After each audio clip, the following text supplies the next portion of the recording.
আসসালামু আলাইকুম সুপ্রিয় ফুটবল ফ্যান 2024 অলিম্পিক ফুটবল গেমসে আর্জেন্টিনা অনূর্ধ্ব 23 ফুটবল দল কোয়ার্টার ফাইনালে হেরে যায় স্বাগতিক ফ্রান্স অনূর্ধ্ব 23 ফুটবল দলের বিপক্ষে।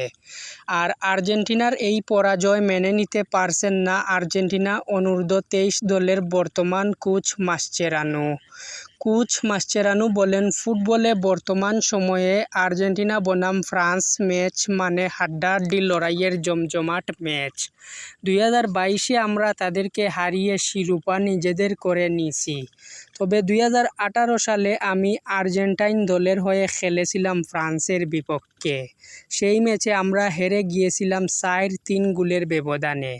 এই আক্ষেপটা এখনও রয়ে গেছে। তবে আমাদের তরুণরা খুব ভালো খেলছে, দারুণ সুযোগ মিস করেছে। আশা করি ভবিষ্যতে ভালো কিছু করবে। তো বন্ধুরা, খেলাধুলা বিষয়ক নিত্য নতুন আপডেট খবর সবার আগে পেতে চ্যানেলটি সাবস্ক্রাইব করে পাশে থাকবেন। আর হ্যাঁ, এতক্ষণ আমাদের সাথে থাকার জন্য ধন্যবাদ সবাইকে। আল্লাহ হাফেজ।